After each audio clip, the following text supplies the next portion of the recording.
Alrighty. I know I promised I talk about what camera I am using as my daily driver, so let's do that. Stay tuned and let's talk about it.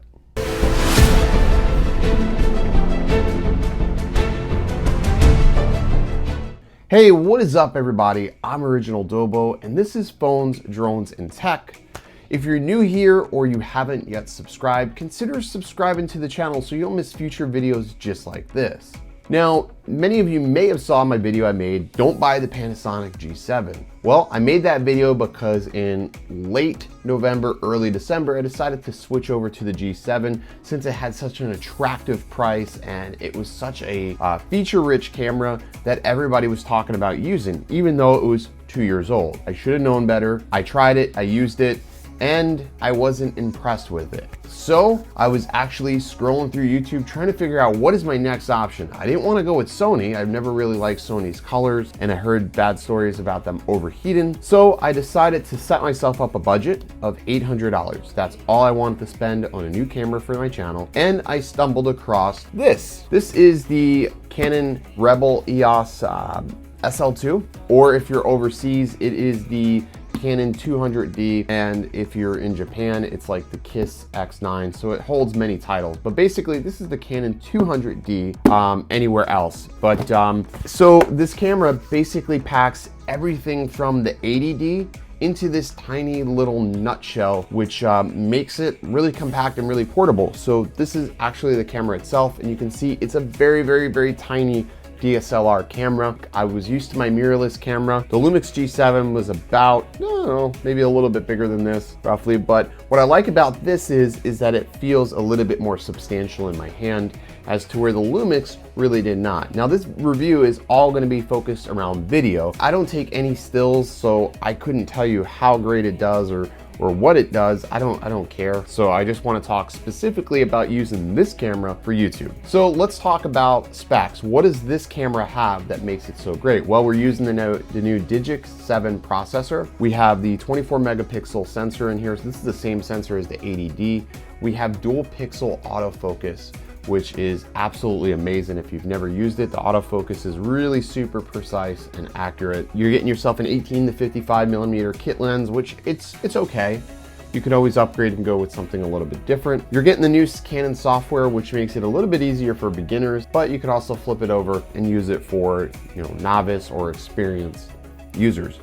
Also, I found that the audio coming in from, let's say, the microphone, this is the Rode Video Mic Pro, is much better. It's not so compressed and deteriorated like my Lumix G7. So let's go ahead and just do this. Let's jump into the autofocusing test. Alrighty, what's up guys? We're gonna test out the focusing system, the dual pixel autofocus on the Canon SL2. This is on face tracking, so if you see I'm moving left and right and it's sort of tracking my face, and this works really well if you're vlogging, because it doesn't kill the focus and it keeps the area nice. And it keeps the area nice and sharp. So I'm gonna step back a little bit and see how far it tracks me. So I'm going back a pretty good amount here. And I really can't see if I'm still in focus, but I'm gonna go left, right. Looks pretty good so far. And I'm back a little bit further and I think it lost me. Let's come forward again.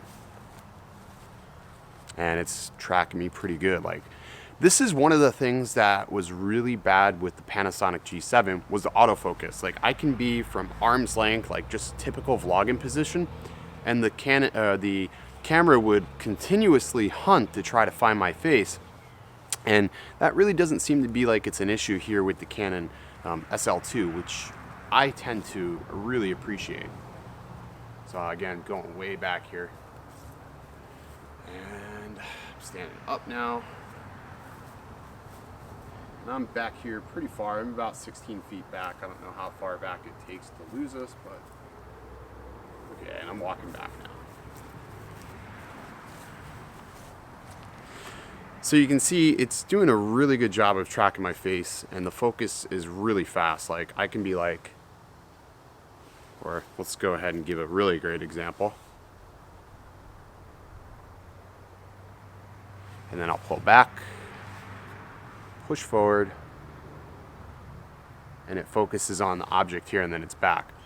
This is one of the things like that Canon does really well. And this is really the main reason why I decided to go with the Canon camera, was the autofocus. When you're vlogging or you're filming, you want to be able to get that smooth cinematic focus, and you can't always do it by a manual focus. And I'll throw up some footage from the G7 and compare it to this. Obviously this is 1080p and the G7 shoots in 4K, but for comparison, they're both going to be 1080p clips, and you'll be able to see. And we're shooting basically in auto, other than the aperture.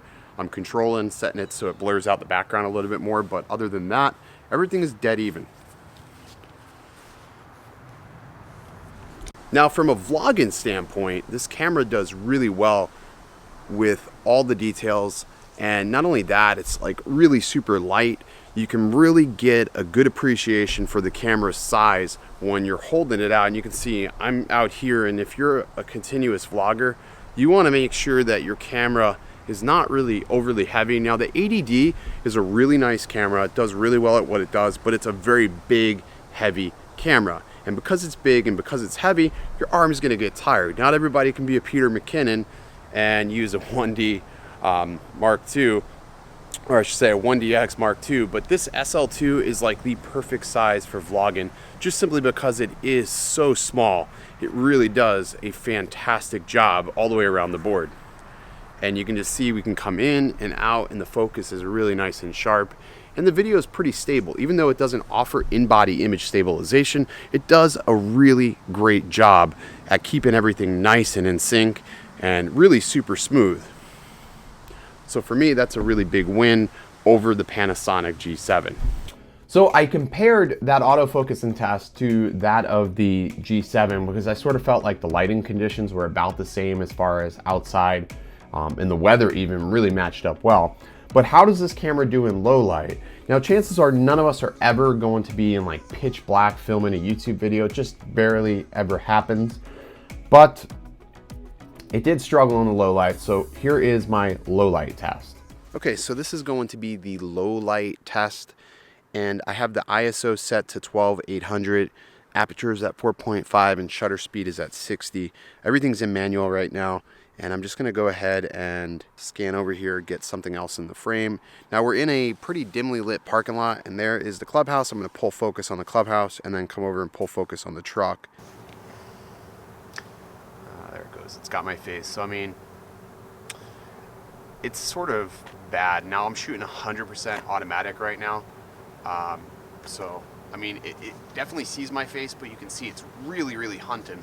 So probably, if we had a lens or like a non-kit lens that had a little bit lower aperture, I think this would probably be a non-issue. It would allow a little bit more light in, but this is something you're going to want to keep in mind.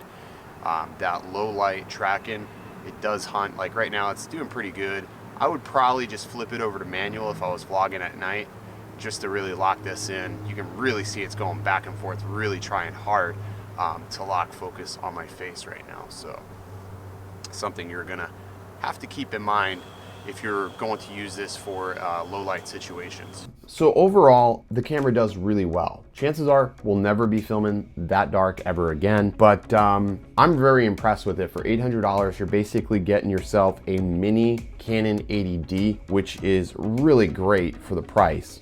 There are some things that you're missing out if you go with this over the 80D, and it's really gonna be more like the weather sealed body on the 80D is nice. This is not weather sealed, and I can't really say any time that I've ever been caught in a torrential downpour, but if you're a vlogger and you're basically aiming for that shot and there's a potential that this could get wet, maybe the 80D is a better option for you. The other thing is those half ISO marks. So like this goes out at 12,600 ISO, but you don't get any of like the middle ISO marks like 825, 625, like the middle to really help fine tune it.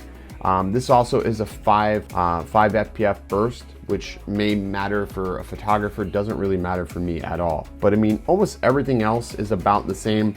The viewfinder, again, is a little bit different. This is a mirror as to where the 80D is using the prism.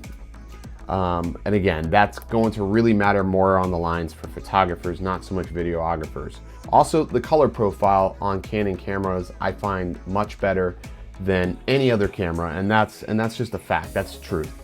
I did tweak my color settings a little bit. I have certain profiles that I use. I like to shoot in standard So I don't shoot in neutral. I haven't done any color grading to any of my footage since switching back. I just basically tweak my saturation and my contrast. And if you guys want to know about my custom settings that I use on my Canon camera, let me know down in the comment section below. I can make a separate video because both cameras that I use for filming this review and this have identical settings and as far as saturation and contrast and my autofocus settings go. So if you're interested in that video, I'll go ahead and create a second video if that's something y'all want. I'll go ahead and include a link in description below if you want to check this camera out for yourself. Anyways, guys, that's going to do it for this review video. I hope you enjoyed this style of review. And as always, stay original. I'll see you all in the next one.